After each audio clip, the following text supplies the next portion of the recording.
মালিক জিজ্ঞাসা করে প্রতিদিন, বান্দা কি কারণে আমাকে ছেড়ে দিলা? হ্যাঁ, রাত 12টা বাজে তুমি ঘুমায় গেলা, মা ঘুমায় গেল, বাপ ঘুমায় গেল, বিবিও ঘুমায় গেছে, পাড়া পড়শি ঘুমায় গেছে। আল্লাহ বলেন আমি তো ঘুমাই নাই বান্দা, আমিও তো ঘুমাই নাই। সারাদিনে আমিও তো জগৎটা পরিচালনা করছি, তবুও তো আমার কোনো ক্লান্তি নাই, আমি তো ঘুমাই নাই। কেন ঘুমাই নাই জানো বান্দা? রাতের 2টা বাজে যদি তোমার পেশাব করতে হয়, রাতের 3টা বাজে যদি তোমার দরজা খুলতে হয়, তখন যদি তোমাকে উঠতে হয়, আর আমি যদি ঘুমায় যাই বান্দা, তোমারে চোখ মেলে দিবে কে?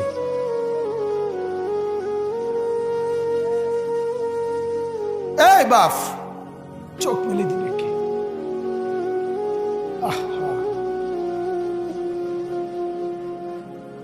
আল্লাহ আমাদেরকে মাফ করে।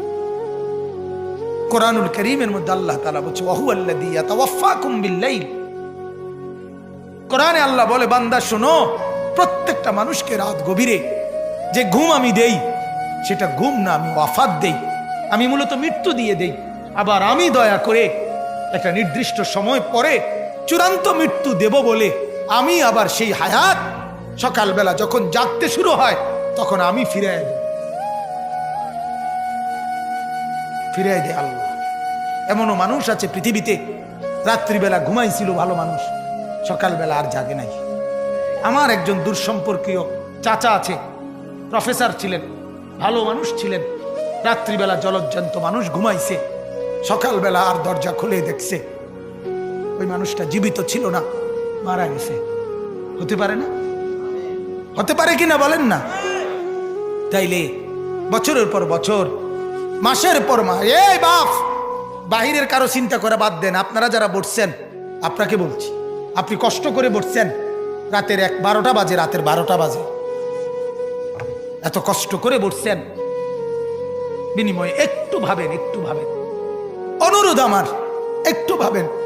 আজ মাঝে মাঝে মন চায় আল্লাহর বান্দা মুসলমানদেরকে বুকে জড়ায় ধরে কাঁদি যে বাপ কেন এত ভুল করছেন, আল্লাহকে কেন এত নারাজ করছেন? যার বিবি বেপর্দা, আপনি আল্লাহকে কত পরিমাণ নারাজ করাচ্ছেন।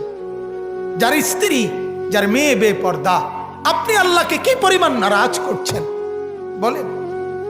এক কুকুর মরলে, লাশ ফেলে রাখলে যেই দুর্গন্ধ ছড়ায়, সেই দুর্গন্ধে অল্প কিছু মানুষের কষ্ট হয় কিছুক্ষণ, কিন্তু এক নারী বেপর্দা হাঁটলে যে যুবকগুলোর চরিত্র নষ্ট হয়, সেই নারী এক মরা লাশওয়ালা কুত্তার চাইতেও বেশি দুর্গন্ধ ছড়ায়।